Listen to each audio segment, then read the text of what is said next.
할렐루야, 주님의 이름을 찬양합니다. 네, 우리의 참된 구원자 되신 주님께서 이 시간 우리와 함께 하시며 우리들의 예배를 기뻐 받아주십니다.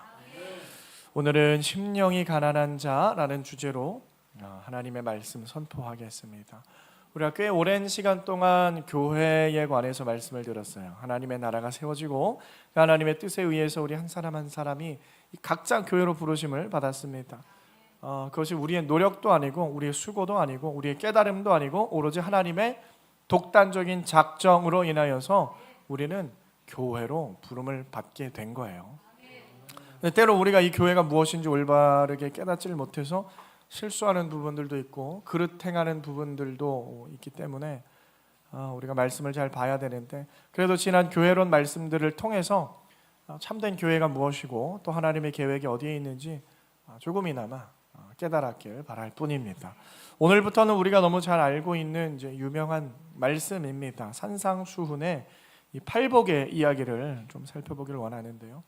산상수훈이라는 것 다 들어보셨을 겁니다. 산상수훈. 산상수훈은 뭡니까? 이거는 뭐냐면 예수님께서 산 위에 오르셔서 산에서 하신 설교의 말씀들이 있어요. 그 설교의 말씀들을 이렇게 편집해서 묶어놓은 그 부분을 산상수훈이라고 해요. 근데 이제 그 내용들을 살펴보면은, 그래서 이제 마태복음 5장부터 7장 마태복음에서는 그 부분이 이제 산상수훈의 내용들인데, 한 번에 뭐 예수님께서 많은 설교를 하신 것이 아니라 여러 번에 걸쳐서 하셨던 설교의 내용들을 이렇게 한 번에 좀 묶어서 좀 편집을 해놓은 거예요. 근데 이 본문들을 좀 읽어보면은 어떠한 좀 윤리적인 그런 행동 강령의 그런 말씀들처럼 들려질 수가 있어요. 그래서 이렇게 하고 저렇게 하고 이거는 하고 하지 말고 뭐 이럴 땐 이렇게 하고, 그래서 이게 어떤 뭐 윤리적인 교훈을 주시는 것인가라고 착각할 수가 있는데, 사실은 여러분 그런 게 아니에요. 이 우리 교회들뿐만이 아니라 타 종교들도 이 산상수훈을 그렇게 조금 오해하는 그런 경향이 있습니다. 그래가지고 이런 부분을 자꾸 뭐 불교에서도 읽고 연구하고 막 그러는데, 제가 언젠가 TV를 좀 보다가 왜 케이블 TV에 보면은 이렇게 채널들이 주제별로 묶여져 있잖아요. 그래서 종교 채널은 다 이제 한데 묶여져 있어가지고 채널을 돌리면 뭐 기독교 채널 나왔다가 뭐 천주교도 나왔다가 불교도 나왔다가 뭐 요새는 무슨 이단들도 막 중계 거기에 나오더라고요. 아무튼 여러 가지 보다가 채널 돌리다가 불교 채널이 어떻게 이렇게 돌려졌는데, 여기에서 무슨 방송이 나오나 하고 잠깐 봤어요. 근데 저 어떤 이제 법당에 이제 사람들을 모아놓고 한 이제 중이 마이크를 들고 막 설법을 막 이렇게 하는데, 들어보니까 내용이 되게 익숙한 내용을 이야기를 하고 있는데 그 주제 말씀이 쫙 뜨는 거예요. 뭐 팔복, 뭐 심령이 가난한 자, 좀 뭔 소리야? 웬 땡중이 나와서 저거 지금 저러지? 들어봤는데 막 화가 치미는 거예요. 제가 왜 땡중이냐 그러냐면은, 자기들 경전이나 좀 제대로 알고 뭐 그거나 좀 가르칠 것이지, 뭐 알지도 못하는 성경책 뭐 자기가 좀 읽었다고 뭐 좀 읽고 막 연구를 하고 그걸 또 이렇게 가르치고 앉아 있어요. 제가 봤을 때 저거 뭐 말씀이나 깨달을까? 깨닫지도 못하는 사람이 지금 이게 이 성경에서 예수님이 말씀하시고 있는 이 팔복, 이 산상수훈의 말씀을요, 여러분 그 해석을 눈꽃만큼도 이해하지 못하고 그냥 TV에 막 나와가지고 막 글자 그대로 받아서는 뭔가 자기가 어떤 뭐 새로운 이걸 깨달았다 하면서 그걸 막 가르치고 앉아 있는데, 그걸 또 듣고 있는 사람들은 또 막 그렇구나, 역시 뭐 대단해 막 이러고, 아유 참나 어처구니가 없어가지고 굉장히 불쾌한 마음이 들었어요. 왜 특히나 불교에서 이 산상수훈에 관심을 가질까요? 왜 그 사람들이 산상수훈에 관심을? 그 유명한 마하마트 간디라는 사람 있죠? 간디. 그 사람도 그렇게 산상수훈을 많이 읽었대요. 성경책. 그래서 죽기 직전까지도 성경책을 끼고 산상수훈을 읽으면서 뭘 그랬다고 죽었다고 하는데, 뭐 그런다고 무슨 뭐 그 복음을 깨달았을까요? 간디가 복음을 깨달았을까요, 여러분? 천만의 말씀이에요. 그거 많이 읽는다고 100번, 1000번 읽는다고 깨달아지는 게 아니에요. 하나님께서 그 마음을 닫힌 사람에게는, 성령이 없는 사람은요 말씀을 아무리 읽어도 깨달아짐이 없어요. 다가오질 않는다는 거예요. 하나님의 말씀은요, 하나님의 백성들에게 허락하신 말씀인 줄 믿으시길 바랍니다. 하나님의 선택받은 사람들이 있어요. 그 사람들에게만 하나님께서 말씀으로 주신 거예요. 하나님의 백성이 아닌 자가 아무리 읽어도요, 그것이 깨달아지지가 않는다라는 겁니다. 깨달아지지가 않아요. 깨달아지지가 않아요. 이정훈 목사든 이정훈 교수였을 때 그분이 기독교를 이제 음해하고 이제 회방하고 기독교를 한국 사회에서 무너뜨리기 위해서 준비를 했을 때 성경책을 그렇게 많이 읽었대요. 그리고 같이 그렇게 모의했던 그 사람들이 있는데 그 사람들 다 막 해가지고 빨리 성경 읽으라고 성경 공부시키고 막 그렇게 했다는 거예요. 왜요? 성경을 알아야 기독교를 무너뜨릴 수 있으니까. 그래서 아침마다 아침 저녁으로 웨스트민스터 가지고 성경 공부를 그렇게 하고 성경을 그렇게 읽었대요. 그 사람들 여러분 성경을 깨달았을 것 같습니까? 그러면서 그런 말을 해요. 그런 거 이게 만약에 진짜면 어떡하지? 그런 두려움은 있었다는 거예요. 근데 결국엔 그 사람들 중에서 이정훈 교수는 그냥 크게 회심을 하고 하나님 앞에 돌아와서 지금 이제 목사 안수까지 받게 되었는데, 믿지 않는 사람들이 성경을 수없이 읽고 그 공부한다고 하더라도요, 선택받은 사람이 아니라면 그걸 깨달을 수가 없다라는 거예요. 못 깨달아요. 이 말씀이 뭔지를 이해를 못하면, 자, 우리 본문 1절 말씀을 한번 같이 읽어보도록 할게요. 제가 왜 이런 말씀을 하시는지. 자, 1절 말씀 한번 읽습니다. 시작. 예수께서 무리를 보시고 산에 올라가 앉으시니 제자들이 나온지라. 자, 지금 예수님이 산에 올라가 앉으셨다 그래요. 산. 여러분 산 하면은 뭐가 떠오릅니까? 산. 우리 월곡동에서 저희 아파트에서 딱 창문을 보면 저기 산이 보이는데 너무 멋있고 그래요. 산 하면 높은 산, 막 도봉산도 보이고 북한산도 있고요. 노원에 가면 뭐 불암산도 있고 높은 산들이 있어요. 산들. 그렇죠? 근데 여기에 지금 예수님이 산에 오르셨다고 하는데, 예수님이 올라간 산은 그런 산이 아니에요. 그런 산이 아닙니다. 그 지역에는 그런 산이 없어요. 지금 이 산을 말한 건 어떤 동산, 갈릴리 호수 옆에 동산이 있어요. 큰 언덕들이 있고요. 동산이 있습니다. 그 왜 여러분 젊은 사람들은 윈도우 XP를 보면은 그 바탕화면 그거 있죠. 바탕화면. 그러니까 텔레토비 동산 같은 그런 동산이 있잖아요. 어떤 좀 그런 아름다운 동산이에요. 예수님이 그 동산이에요. 동산에 올라가서 그런 뭐 울창한 숲이 우거진 그런 산이 아닙니다. 동산에 오르셔서 말씀을 하셨다. 그런데 왜 여기에서는 산이라고 표현을 합니까? 산. 굳이 일부러 산이라고 표현을 하는, 이건 어떤 의도가 있는 거예요. 예수님이 지금 산에 오르셔서 말씀하셨다. 2절에 입을 열어 가르쳐 이르시되, 입을 열었다는 건 하나님의 말씀이 임했다는 거거든요. 입을 열어서. 자, 지금 이 모습을요, 구약 성경에 있는 다른 어떠한 부분하고 연상을 시켜서 비교를 하고 있는 거예요. 지금 비교를 연결을 시키고 있는 겁니다. 그 산에서 하나님의 말씀이 내려와서 하나님의 말씀이 선포되어지는 그러한 내용이 있어요. 구약 성경에. 그 산은 어떤 산입니까? 하나님의 말씀이 임한 산은 어디예요? 시온산이죠. 호렙산이고 시온산이고 똑같은 거예요. 호렙산, 시온. 거기에 누가 올라갔습니까? 모세가 올라갔죠. 모세가 올라가서 하나님의 말씀을 받고 내려와서 말씀을 선포하는 거예요. 출애굽기에 보면은 이스라엘 백성들이 애굽을 탈출해서 광야로 하나님께서 인도하신 다음에 가장 먼저 산으로 부르시는 거예요. 가장 먼저 시내 산으로 갑니다. 거기서 하나님의 말씀을 주시는 거예요. 지금 예수님께서 그 공생애를 시작하시면서 이와 비슷한 그림을 연출하고 있는 겁니다. 그래서 예수님은 산에 올라가 앉으시고 제자들이 나왔다. 제자는 뭐예요? 12제자는 뭘 의미합니까? 하나님의 나라의 백성들의 대표자로서 12제자가 있는 거예요. 그래서 요한계시록에 보면은 12지파와 12제자가 있어요. 그건 뭐예요? 구약의 성도와 신약의 성도, 그 모든 교회를 말하는 거예요. 그러니까 12제자, 하나님의 백성들에게. 그래서 지금 하나님의 백성이고 하나님의 임재가 있고 하나님의 땅 가운데에, 자, 구약에서는요, 아까 다시 말씀을 돌아가 보면은 그들이 어디에 살았습니까? 광야에 살았지만 그들에게는 하나님께서 약속을 주셨어요. 어디를 향해서 가고 있습니까? 가나안 땅을 향해서 가고 있는 거예요. 가나안 땅, 그러니까 약속의 땅, 하나님께서 너희들에게 주시겠다 하는 작정, 하나님의 작정은 반드시 이루어지기 때문에 그 땅이 이미 소유한 것으로 보는 거예요. 땅이 해결됐어요. 하나님의 백성으로 부르심을 받았어요. 지금 산에 하나님의 임재하셨습니다. 그러면 하나님의 나라가 이루어진 거죠. 자, 하나님의 나라가 이루어진 다음에는 뭐가 필요합니까? 하나님의 법이 필요한 거예요. 나라가 이루어지려면 법이 필요한 거예요. 그래서 법이 모세를 통해서 내려오는 겁니다. 내려오는 거예요. 그러한 모습. 그래서 이 구약의 교회에게 내려진 하나님의 나라의 법은 뭐냐면 율법이라는 거예요. 율법이라는 법. 우리 대한민국도 생각을 해보면요, 우리가 국민과 영토와 주권이 다 있죠. 거기에서 끝나는 것이 아니라 뭐가 필요하다고 했어요? 법이 필요합니다. 법률, 헌법. 그렇죠? 우리는 헌법이 필요하잖아요. 헌법.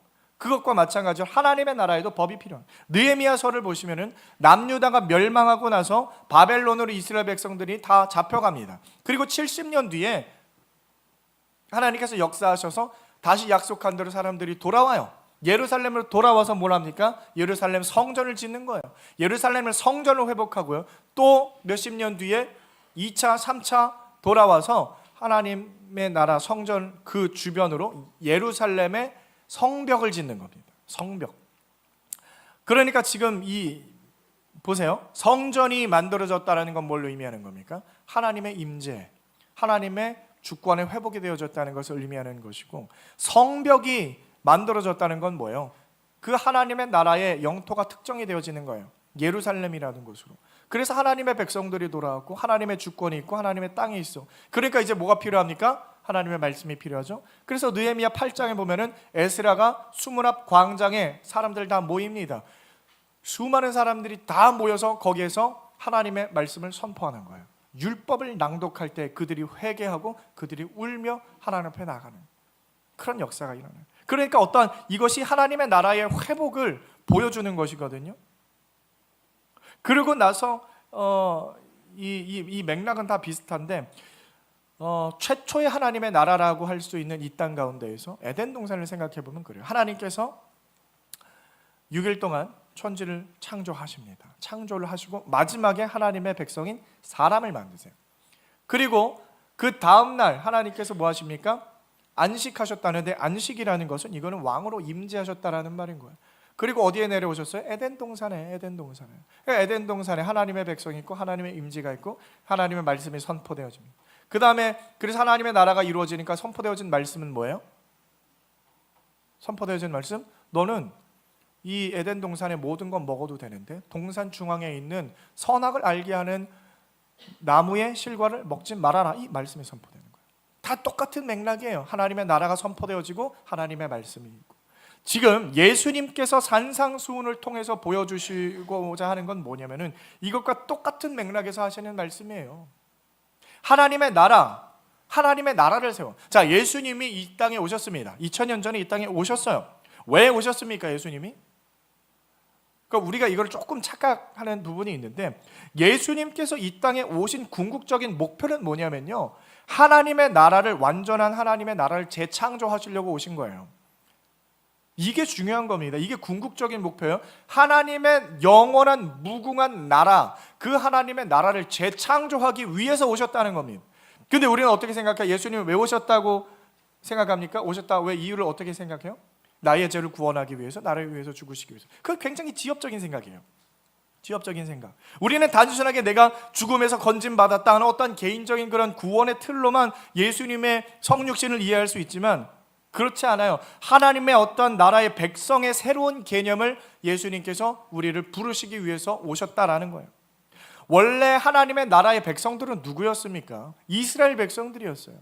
유대인들이었습니다. 그 외에는요 인정이 되질 않는 거예요. 하나님의 나라 백성으로 인정이 되질 않아요. 근데 예수님께서 이 땅 가운데 내려오신 궁극적인 목적은 뭐냐면, 새로운 하나님의 나라를, 완벽한 하나님의 나라를 시작하기 위해서, 재창조하기 위해서 오신 다음에, 그 다음에 하나님의 나라의 백성을 다시 특정하는 거예요. 유대인이 아니라, 이제는 이스라엘 백성들이 아니라 누구든지 예수를 믿는 자, 그 사람이 하나님의 나라의 백성으로 부르신 줄 믿으시길 바랍니다. 그래서 하나님께서 선택하신 그 하나님의 백성들을 위해서 예수님께서 십자가에 못 박혀 돌아가셨다는 거예요. 그래서 구원받은 백성들, 우리 교회로 부름받은 하나님의 백성들은, 그들에게는 뭐가 임합니까? 궁극적으로 하나님의 성령, 하나님의 영이신 성령이 임하게 되는 거예요. 그러니까 하나님의 작전 가운데. 그래서 성령이 우리에게 오심으로 말미암아 두 가지가 해결됩니다. 첫 번째는 뭐냐면 하나님의 주권의 임재. 하나님의 주권이 온 거예요. 하나님이 오셔서 통치하시는 거예요. 우리를 다스리는 거예요. 통치가 왔습니다. 주권이 왔어요. 두 번째는 어디에 오셨냐? 우리의 마음 가운데 오셨다. 이건 뭐가 해결되는 거예요? 하나님의 나라의 영토가 특정되어지는 거예요. 확정되어지는 거예요. 우리의 몸으로. 그래서 거룩한 몸이라고 하는 겁니다. 우리를 거룩한 몸 가운데 누가 오세요? 하나님이 오세요. 그래서 우리가 뭐가 되는 하나님의 백성. 그래서 국민과 영토와 주권이 해결이 되었습니다. 그래서 저와 여러분은 하나님의 나라가 된 자들인 줄 믿으시길 바랍니다. 그 자들을 뭐라고 부른다 그랬어요? 교회라고 부른다고 했어요. 교회. 그래서 교회가 하나님의 나라가 되는 거예요. 자, 그러면 교회에는 뭐가 필요합니까? 이제 하나님의 나라, 새로운 나라가 됐어요. 뭐가 필요해요? 법이 필요하잖아요. 법이 이제 말씀을 주시는 거예요. 그 말씀이 뭐냐? 바로 산상수훈의 말씀이다. 그러니까 이 산상수훈의 말씀 누구한테 주시는 거예요? 우리 믿는 자들, 하나님의 백성으로 특정되어진 자들에게 주시는 말씀이라는 거예요. 자, 말씀을 주시는데 우리 말씀을 한번 볼까요? 3절 말씀을 한번 크게 읽어보도록 합니다. 시작. 심령이 가난한 자는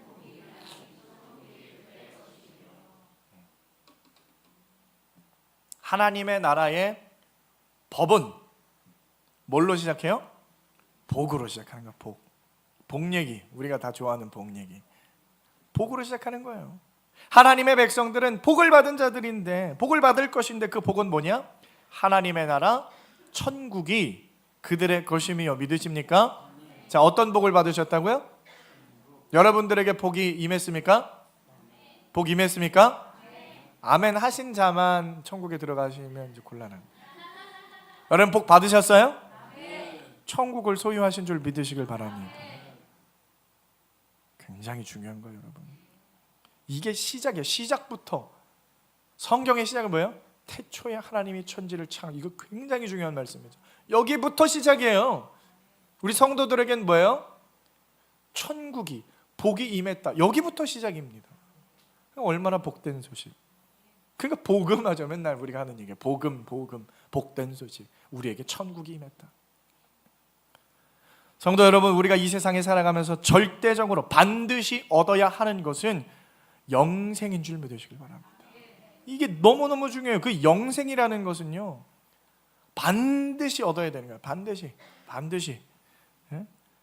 다른 말로 뭐하네요? 천국에 들어가는 열쇠를 얻었다라는 거예요. 천국에 들어갈 열쇠를 내가 소유했다. 나는 천국에 들어갔다. 절대로 결단코 잃어버리지 않을 그 천국의 열쇠.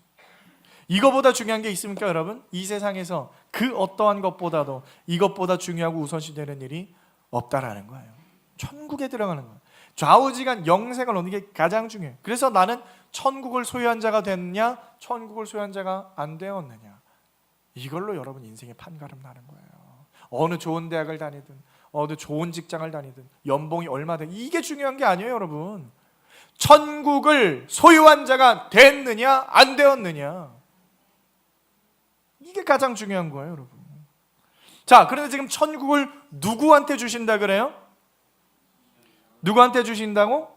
심령이 가난한 자. 믿으십니까? 그러면 이 말씀은요, 이미 하나님의 나라의 백성이 된 자들에게 주시는 법이라고 말씀드렸어요. 자, 근데 심령이 가난한 자가 천국을 소유한다. 여기서 근데 많은 사람들이 착각하는 게 뭐냐면, 천국이 심령이 가난한 자에게 주어진다. 그래, 그럼 내가 뭔가 심령이 가난한 자가 되면 되는 거잖아요, 그렇죠?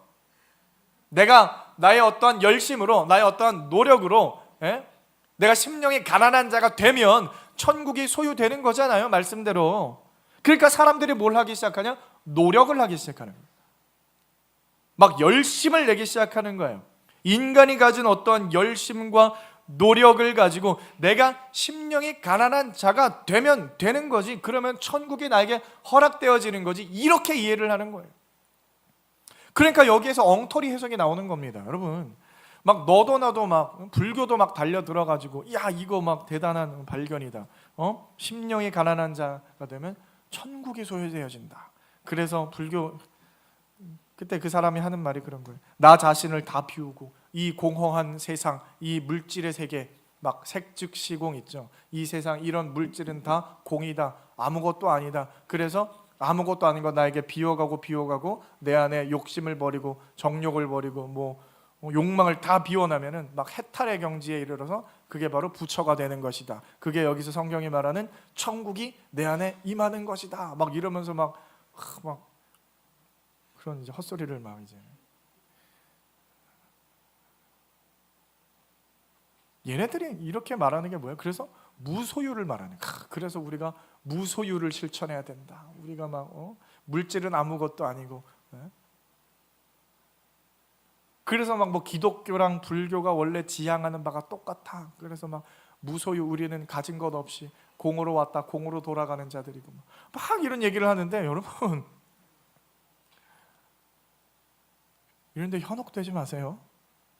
어떤 분들은 그래서 기독교 막 정신이 무소유다, 우리는 가진 게 없어야 된다, 막 뭐 다 엉뚱한 소리 하시면 안 돼요, 교회에서. 이거는 뭐야? 다시 우리가 율법으로 우리가 뭔가 노력을 하자, 구약으로 돌아가자 이거예요. 노력을 하자라는 거잖아요. 노력을 하잖아. 내가 심령이 가난한 자가 되어보자. 그러면 천국을 우리가 쟁취할 수 있을 것이다. 여러분, 지금 예수님의 이 선포의 말씀들은요, 하나님의 나라를 누가 완성했습니까? 예수님 스스로 완성시킨 궁극의 그 하나님의 나라 가운데에 은혜를 입은 당신의 백성들을 부르신 다음에, 은혜 받은 백성들이 아무것도 한 거 없어요. 우리가 하나님의 나라 세우는데 뭘 했습니까? 한 게 아무것도 없어요. 근데 하나님께서 우리를 부르신 다음에, 그 다음에 우리들에게 허락하시는 새로운 법인 줄 믿으시길 바랍니다. 그래서 복 있는 자들은 어떤 자들이냐? 심령이 가난한 자들, 그래서 애통한 자들, 온유한 자들, 의에 줄이고 목마른 자들, 긍휼히 여기고 마음이 정결하고 화평하게 하는 자, 의를 위하여 박해를 받은 자들이 하나님의 백성이 된 자들이다. 복받은 자들이다. 믿으십니까?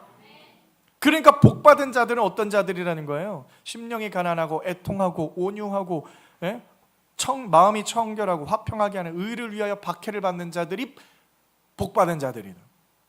별로 복 같지는 않지만 그게 복받은 자들이다. 여러분, 이 말씀을 잘 보시면요, 지금 이러한 일들 우리들 가운데 일어납니까? 이게 뭐냐면요, 어떠한 사람들에게 발견이 되어지는 거냐면은 바로 예수님께서 걸어가신 십자가의 길을 걸어가는 자들에게 발견되어지는 요소라는 거예요. 십자가의 길을 걷는 자들이 심령이 가난하고 애통하고 온유하고 의에 줄이고 목마르며 이런 것이 넘치는 자들이라는 거예요. 그들이 누구다? 그들이 성도다. 그들이 성도라는 거예요. 다시 말하면 저와 여러분은 이미 심령이 가난한 자들이 된 줄 믿으시길 바랍니다. 막 심령이 가난한 자가 되려고 노력하지 마세요. 노력한다고 되는 게 아니에요. 노력한다고 복받고 천국이 임할까? 아니에요. 이미 그렇게 됐다라는 거예요. 그러면 이제 우리가 정확하게 그럼 이제 좋아, 이제 내가 복받은 자가 됐다. 이제 심령이 가난한 자가 됐는데, 근데 심령이 가난한 자가 뭐지? 내가 심령이 가난한가? 여러분, 심령이 가난하십니까? 아멘이 안 나와요. 그렇죠? 여러분, 심령이 가난한 자라니까. 여러분, 심령이 가난하십니까? 내가 심령이 가난한 자라고 하는데 심령이 가난한 게 뭔지 모르겠어요. 이게 뭐지? 헷갈려. 왜 헷갈리냐? 왜 헷갈려요, 여러분? 어떤 사람들은요, 이 심령이 가난하다는 말을 뭐라고 표현하냐면, 심령이 가난하다, 그러니까 마음에 욕심도 없고 세상을 향한 욕망도 없는 어떤 그런 가난한 마음, 평온한 마음, 저 가난한 마음, 뭐 이렇게 이야기하는, 여러분 그런 게 아니에요. 여러분 마음 가운데 욕망이 없으세요? 욕심이 없습니까? 욕심 없는 분 있으세요? 욕심이 없어. 난 좋은 대학 갈 필요 없어. 아무 데나 가도 돼. 욕심이 없어. 나는 좋은 직장 필요 없어. 좋은 회사 들어갈 필요 없어. 나는 오늘 맛있는 거 먹을 필요 없어. 누룽지만 360을 먹어도. 욕심이 없어요, 여러분? 그거 다 욕심이고 욕망이고 우리의 욕구란 말이에요. 그런 걸 비워내야 됩니까? 내 주머니에는 돈이 필요가 없어. 돈을 막 거지한테 막 다 주고. 그렇지 않단 말이에요, 여러분. 우리 안에는 욕심이 있어요. 욕망이 있습니다. 누가복음 6장 20절을 보시면요, 너희 가난한 자는 복이 있나니 하나님의 나라가 너희 것이며. 이 말씀을 가지고 또 이제 막 헷갈려. 여기는 뭐가 달라요? 마태복음은 심령이 가난한 자는 복이 있나니 그랬는데, 여기에서는 누가복음에서는 가난한 자는 복이 있나니 이래요. 그러니까 가난한 사람이 복이 있는 줄 알아. 예? 여러분 심령이 가난한 게 물질이 가난한 겁니까? 돈이 없는 걸 말을 하는 거예요. 이렇게 착각을 하기도 해요. 그래서 부자는 보세요, 천국에 못 들어간다고 하지 않습니까? 그러니까 가난한 사람이 천국에 들어갑니다. 그러면은 가난한 자는 천국에 들어가니까 잘 됐네, 나는 가난하니까. 아멘 할렐루야. 부자들은 천국 못 들어가고 나는 가난한 자니까 천국 들어가지. 나는 10억짜리 아파트도 한 채 없고 나는 월세 사는데, 나는 전세 사는데. 그래서요, 여러분 가난합니까? 여러분 부자입니까? 여러분 내가 생각하기에 나는 가난하다고 생각해요? 그래도 나는 중산층이라 생각해요? 아니면 좀 부자라고 생각해요? 예? 모르겠어요? 내가 가난한지 어쩐지 잘 모르겠어요. 사실 많은 사람들이 나는 가난하다고 생각한대요. 실제로 나는 중산층이라고 생각한다라는 그러한 이 대답이 세월을 거듭할수록 점점 줄어든다는 거예요. 대한민국 청년들, 대한민국 젊은 사람들이 나는 중위소득이 많이 넘는데도 불구하고 나는 중산층이 아니고 나는 가난하다고 생각하는. 그럼 여러분 생각을 해보세요. 그런 분들 생각하시는 분들 많을 거예요. 나는 월곡동에 살고 나는 뭐 저 강남에 살지도 않는데 난 가난하지. 여러분이 어디 살고 계십니까? 대한민국이라는 나라의 서울에 살고 있어요. 서울은요, 전 세계 지구상에서 가장 부유한 도시 중에 하나죠. 현재 그렇습니다. 2024년에 지구에서 가장 부유한 나라의 가장 부유한 도시 중에 하나가 서울이에요. 이제는 전 세계에 서울이라는 도시를 모르는 사람이 없을 정도로 부유. 그 서울 한복판에 살고 있는 분이 누구예요? 여러분이죠. 자, 여러분 가난합니까? 여러분 부자입니까? 여러분 부자예요? 가난해요?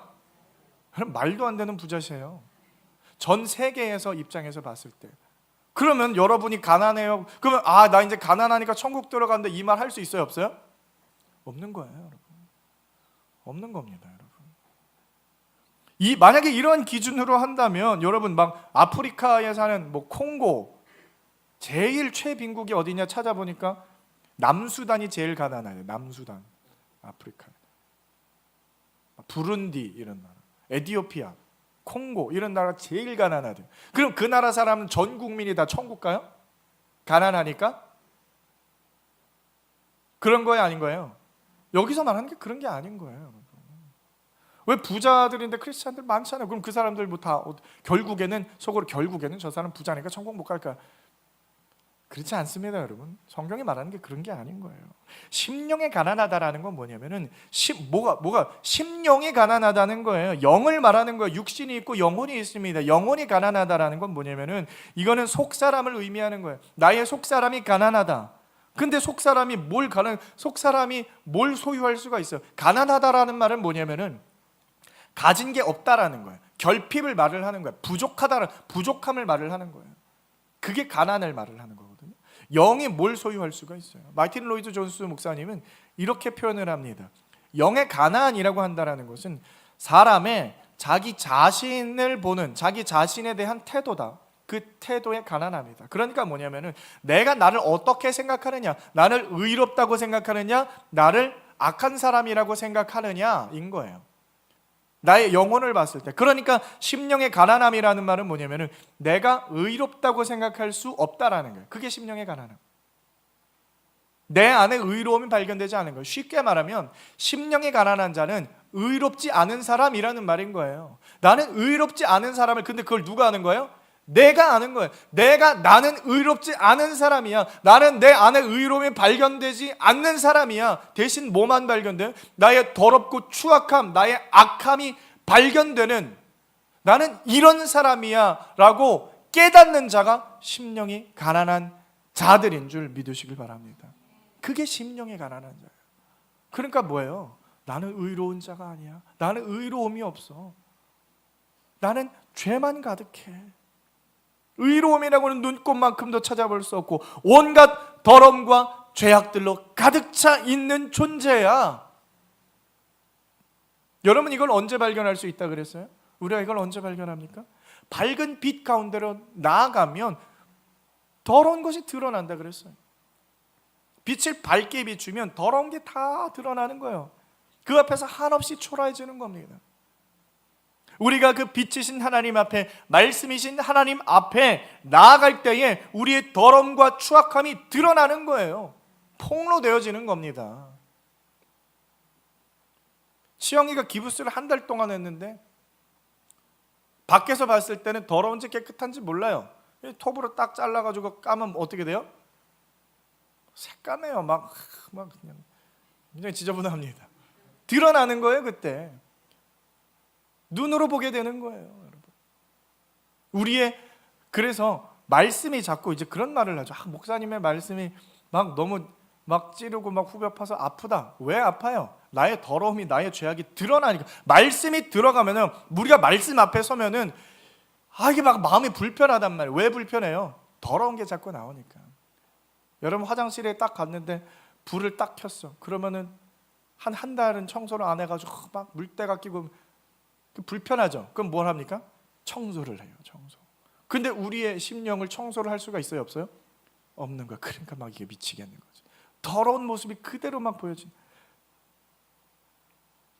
근데 이 모습을 하나님 앞에 섰을 때, 하나님의 영광 가운데 섰을 때, 하나님의 찬란한 빛 앞에 섰을 때, 하나님은 저는 좀 깨끗한 자입니다. 하나님 저 좀 의로운, 하나님 좀 그래도 제가 신앙생활을 좀 잘했죠. 이렇게 뭐 자랑할 수 있으세요?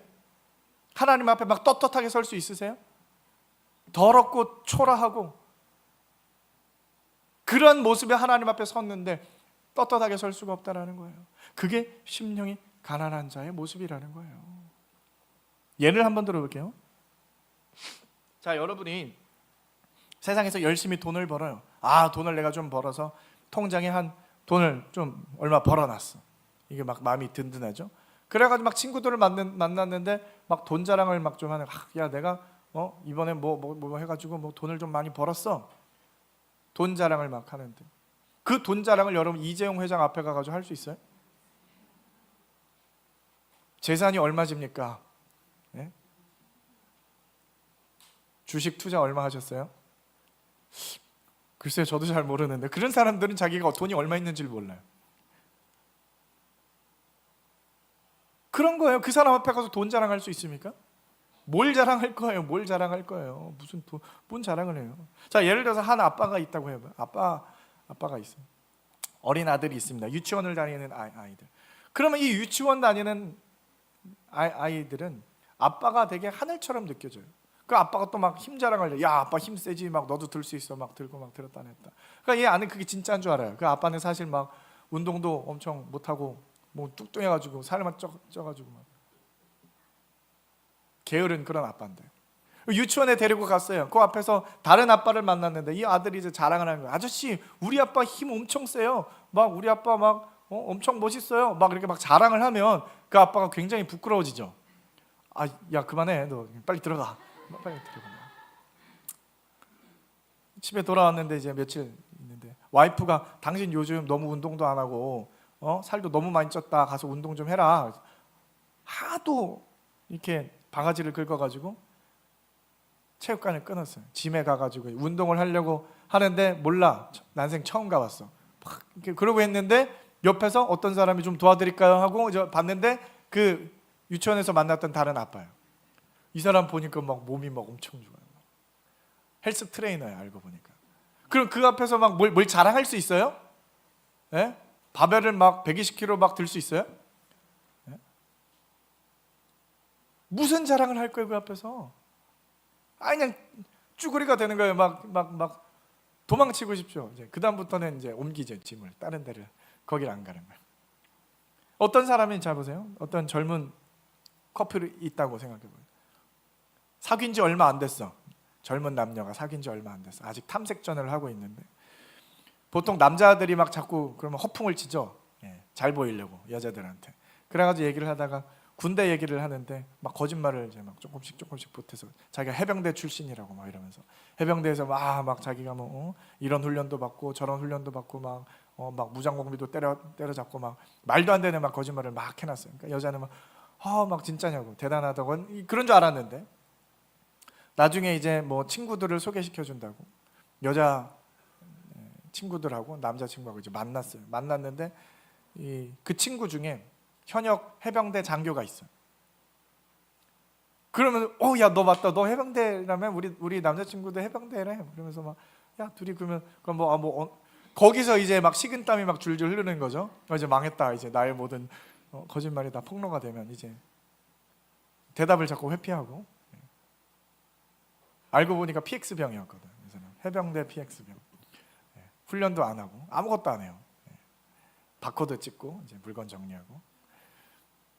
그런 거 여러분 뭘 자랑할 수 있어요? 거기에서 제가 뭐 훈련을 무슨 이런 훈련을 했고 저럴 때 했고, 할 수가 없는 거예요. 할 수가 없는 거예요. 막 도망치고 싶을 때 막 있죠. 막 도망치고 싶을 때 나의 모습이 막 드러나는 게 막 발각됐을 때 그 어떻게 할 수 없는 그 난처한 모습.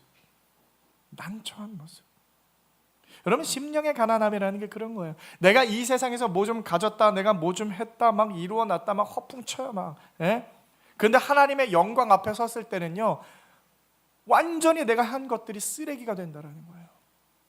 나의 의로움 세상에서 의롭다고 생각했는데 하나님 앞에 가서요, 그거 내놓을 수가 없는 거예요.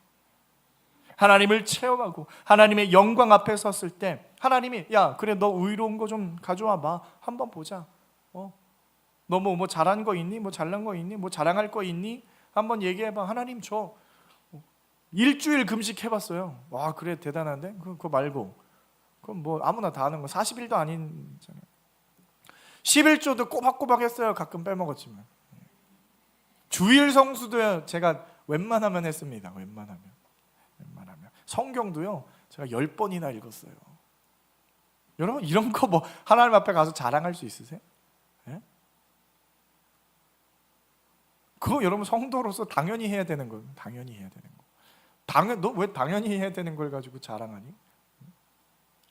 막 이런 거예요. 아들한테 야 너 뭐 할 수 있어? 저 밥 먹을 수 있어요. 초등학생 저 밥 먹을 수 있어요. 그 자랑은 아닌 것 같은데. 자랑을 얘기해봐. 여러분 우리가 그런 거예요. 하나님 앞에서 그렇게 말하는 것들이 그 자랑이 아닌 거예요. 자랑할 게 없는 거예요. 하나님의 영광을 체험했던 자들의 고백은 뭐냐면 나는 하나님 앞에 먼지와 같은 자다. 나는 벼룩만도 못한 지렁이와 같은 자, 나는 아무것도 아닌 자다. 하나님 앞에 섰을 때 우리가 이 세상에서 여러분 어디를 향해 가고 있습니까? 이 세상에서 뭘 쌓고 있어요? 무엇이 가치가 있는 겁니까? 내가 이 세상에서 뭔가 이루어놨다고 생각하는 거, 내가 뭔가 했다라는 거, 내가 이 세상에서 뭔가 노력했다 하는 거, 하나님 앞에 내어놓을 수가 없다라는 거예요. 자랑이 아닌 것들이에요. 하나님 앞에 자랑이 되지 않는 것들만 우리가 쌓고 있다라는 거예요. 빛이신 하나님 앞에 우리가 세워지면 가까이 가면 가까이 갈수록 나의 더럽고 부끄럽고 감추고 싶은 것들이 드러날 뿐이에요. 그러한 자들이 하나님 앞에 엎드러지고 자복하는 모습으로, 그러니까 구약의 선지자들 하나님의 임재 가운데 갔을 때 엎어지는 거, 하나님 나를 떠나소서 나는 죄인입니다. 그 고백에 나오는 거예요 여러분. 근데 하나님이 그걸 다 아세요 모르세요? 다 아시는 거예요. 엎드러진 우리들에게 뭐라고 말씀하시는 거예요? 너는 복 있는 자다. 너는 복 있는 자다. 천국이 너의 것이야. 그렇게 말씀해 주시는 거예요 여러분. 사랑하는 성도 여러분, 우리는 이미 복받은 자 된 줄 믿으시길 바랍니다. 우린 그걸 깨달으면 되는 거예요. 그걸 깨달으면 되는 겁니다. 깨닫지 못하는 게 문제죠. 깨닫고 하나님 앞에 나아가는 거예요. 나는 하나님 앞에 먼지와 같은 자다. 나는 하나님 앞에 벌레와 같은 자다. 나는 나의 의로움으로 나를 구원할 수 없는 자다. 나는 내가 어떠한 노력을 하더라도 나는 불가능한 자, 나는 아무것도 아닌 자라는 것을 깨달으면 되는 거예요. 그 깨닫는 마음, 그것이 심령이 가난한 자. 그래서 하나님이 아니면 나는 아무것도 아닌 자입니다. 나는 하나님의 임재가 없으면, 나는 하나님의 사랑이 없으면 나는 아무것도 할 수 없고 나는 단 한순간도 살아갈 수 없는 존재임을 깨닫고 우리들에게 영원한 생명과 안식 주신 그 주님만 의지함으로 나아가시는 우리 사랑하는 성도 여러분 다 되시길 주님의 이름으로 축원드립니다.